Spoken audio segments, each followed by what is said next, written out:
Mani sauc Anna Marija Rutkovska, un es mācos Augšvaldes ģimnāzijā 12. klasē.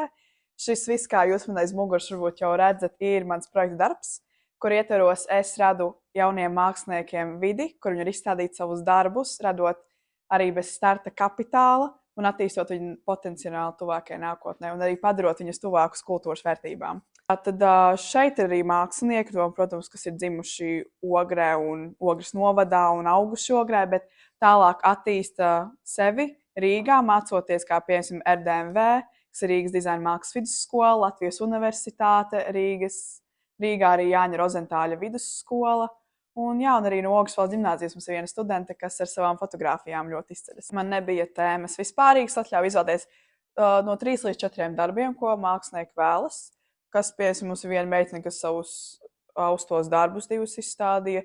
Tad mums ir arī statuīņa, fotogrāfijas. Es arī vēlējos padarīt to izstādi, ka nevis kā tikai garlaicīga, ka tikai gleznas visapkārt, bet arī tādu odziņu piesist, tad arī izkārtojumu stilu arī.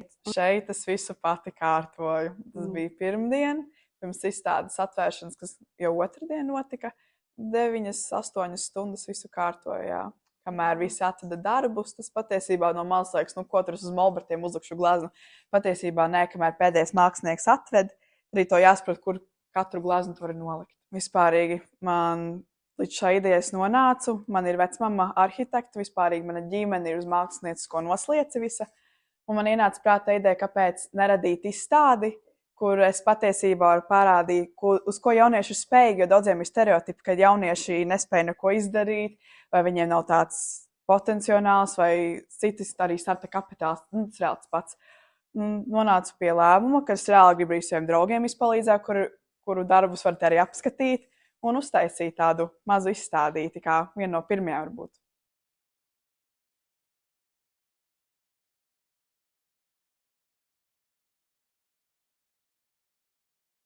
Es vērtētu, ka vienmēr var patiesībā labāk, bet esmu ļoti pateicīga, ka viss ir šādi iznācis, ka bija atsaucīgi jaunieši, kas tiešām vēlējās piedalīties, ko es ļoti, ļoti, protams, arī novērtēju, kad viņi vēlējās šeit, ka viņu darbi tiek tiešām parādīti, tā arī uzticēšanās ar viņu darbiem, kas ir ļoti novērtējama.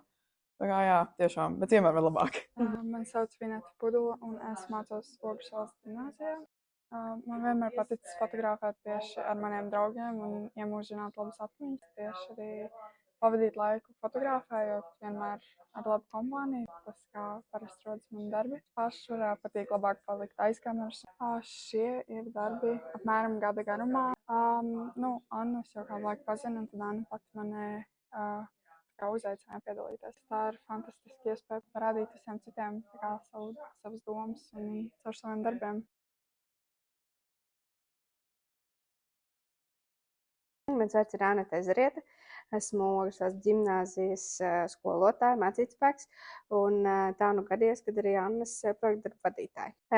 Man liekas, šis ir brīnišķīgs piemērs tam, ka, ja grib, tad var, un ja ir ideja, tad ir iespējams nonākt pie tā rezultāta, tajā ceļā arī saskatot to, kas ir tie lielākie izaicinājumi. Patiesībā tas, man liekas, bija tāds Annas jau no paša sākuma. Mums visādi gāja ar to procesu, varbūt līdz tam, bet ideja par gala produktu jau bija. Un man liekas, ka tas arī ļoti, ļoti pozitīvi, ka viņi jau pirms tam bija izvērtējuši, kas ir viņas stiprās puses, un arī mētiecīgi gāja uz šo, un tad to teorētisko, un tādas praktiskās lietas, ko mēs papildus tam ieliekam tajā projekta darbā, mēs varējām apgūt laika gaitā. Es domāju, ka vērtējums būs, protams, ļoti labs. Visu jau nosaka arī tas aizstāvēšanas process, un kā izdodas to, ko mēs šodien šeit pieredzam, arī aiznest līdz tiem skatītājiem, arī aiznest līdz tai žūrijai, arī aiznest līdz tiem skolotājiem, kuriem ir jānodod tā ideja, ja viņi, piemēram, arī šeit nav varējuši ierasties. Bet, manuprāt, tas tiešām pierāda, ka mūsu ģimnāzisti dara, nevis runā, un skaidrs, ka mēs to ļoti augstu novērtējam.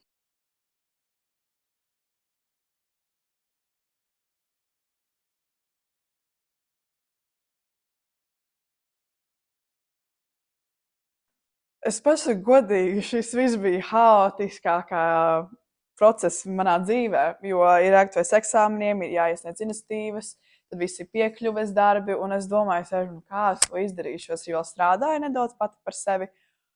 Un man nelikās, ka es to izdarīšu, bet es atrodos šeit, runāju ar tevi, un es esmu to izdarījusi. Bet tiešām tas ir jāmāk laiks vienkārši plānot.